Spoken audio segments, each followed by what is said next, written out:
नमस्कार, मैं अभिषेक। आप देख रहे हैं तरुण प्रभा न्यूज नेटवर्क। चलिए नजर डालते हैं कुछ बड़ी खबरों पर।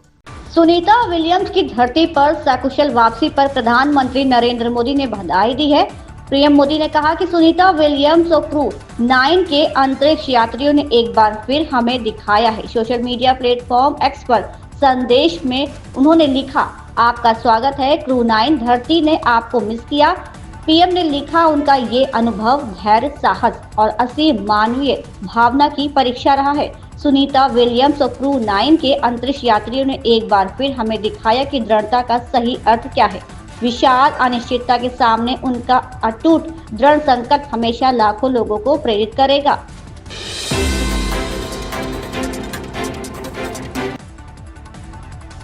कांग्रेस और भाजपा दोनों सरकार में उत्तरकाशी जिले से एक बार भी कोई मंत्री नहीं बना। उत्तरकाशी जिले में 3 विधानसभा सीटें हैं, जिनमें से गंगोत्री और पुरोला में भाजपा के विधायक हैं। धामी कैबिनेट में फेरबदल की संभावनाओं के बीच राज्य के सीमांत जिले उत्तरकाशी की उम्मीदें परवान चढ़ रही हैं। पिछले 25 सालों से उत्तरकाशी उम्मीद लगाए है कि कभी तो उसे प्रदेश मंत्रिमंडल में प्रतिनिधित्व करने का अवसर मिलेगा।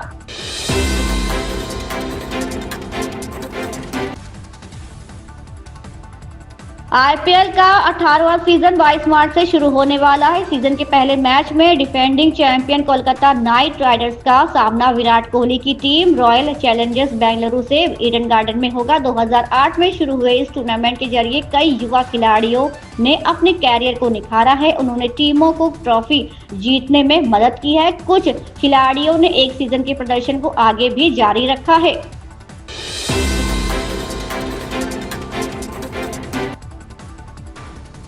केंद्रीय कृषि मंत्रालय द्वारा आईआईएमआर और बीज उत्पादन केंद्र को बिहार से कर्नाटक स्थानांतरित करने पर राजद नेता तेजस्वी यादव ने कहा, अगर बिहार के सीएम को इसकी जानकारी थी तो क्या उन्होंने पीएम और कृषि मंत्री से बात की। उनका बिहार से पलायन को रोकने का कोई फायदा नहीं है, वे इसे बढ़ावा देने की तैयारी कर रहे हैं।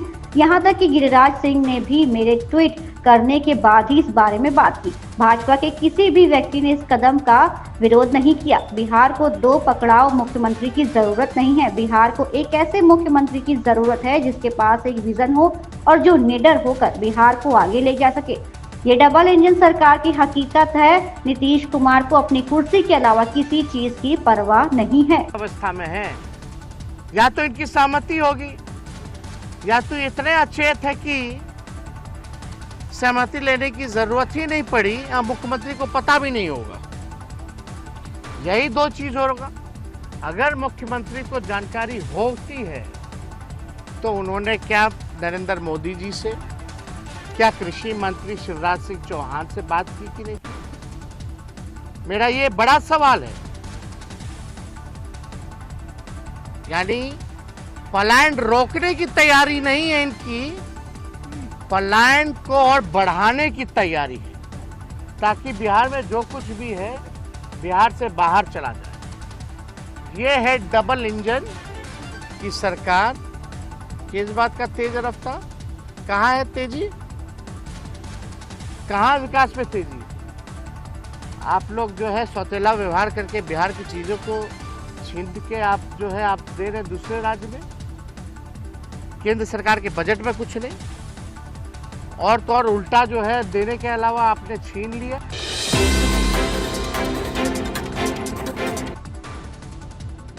नई दिल्ली स्टेशन पर हुई भगदड़ की घटना के बाद संसद की स्थायी समिति ने भी अन्य रेलवे स्टेशनों पर भगदड़ जैसी घटनाएं भविष्य में नहीं होने की बात कही है।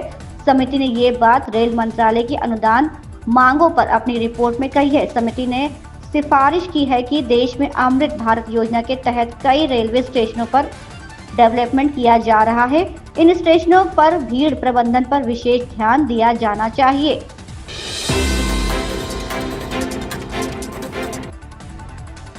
नीति आयोग के पूर्व सीईओ और G20 शेरपा अमिताभ कांत ने देश के विकास में सतत शहरी विकास की अहमियत के बारे में बताया और कहा कि अगले 5 दशकों में भारत को 2 अमेरिका के बराबर शहरी विकास करना होगा। अमिताभ कांत ने कहा कि शहर ही नवाचार और विकास का केंद्र बनेंगे। मालदीव के पूर्व राष्ट्रपति ने जलवायु परिवर्तन का मुद्दा उठाया और कहा कि हर देश जलवायु परिवर्तन से प्रभावित है।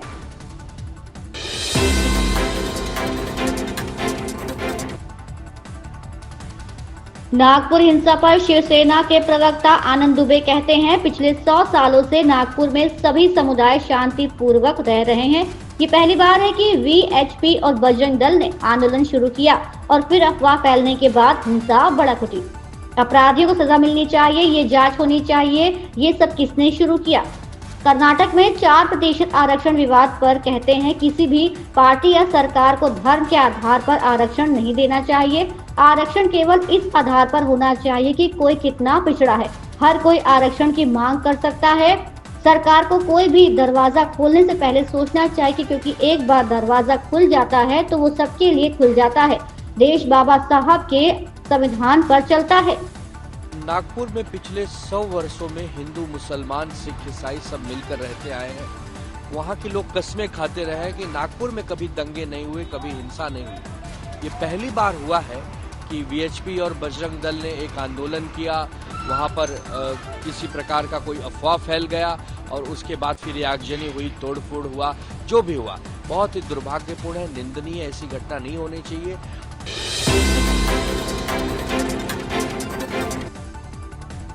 हिमाचल प्रदेश के मुख्यमंत्री सुखविंदर सिंह सुक्खू ने कहा कि हिमाचल की बसों को पंजाब में सुरक्षित मिलेंगी।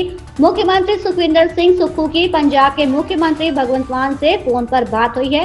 पंजाब के मुख्यमंत्री ने सुरक्षित वातावरण मुहैया कराने का आश्वासन दिया है। मामले पर दोनों राज्यों के डीजीपी स्तर पर भी वार्ता होगी।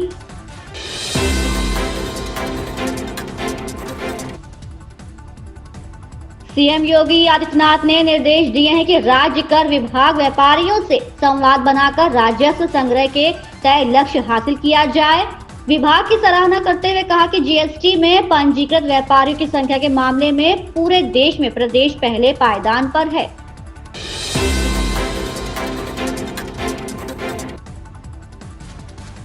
नौ महीने तक अंतर्राष्ट्रीय अंतरिक्ष स्टेशन पर फंसी रहने के बाद सुनीता विलियम्स के धरती पर लौटने पर कांग्रेस सांसद प्रमोद तिवारी ने कहा, भारत को भी खुश होना चाहिए क्योंकि हमारी बेटी वापस आ गई है।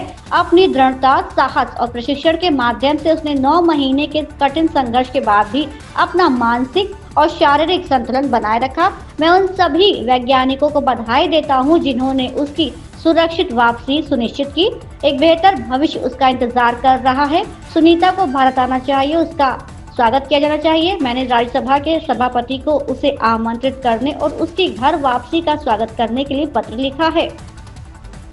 दुनिया को होनी चाहिए, पर भारत को अधिकार है खुश होने का, क्योंकि हमारी बेटी है। 9 महीने कठोर संघर्ष के बाद अपने जीवट, अपने हौसले, अपने ट्रेनिंग के सहारे उसने अपना मानसिक संतुलन बनाए रखा, शारीरिक संतुलन बनाए रखा, और मैं उन सभी अंतरिक्ष वैज्ञानिकों को बधाई जाता हूं।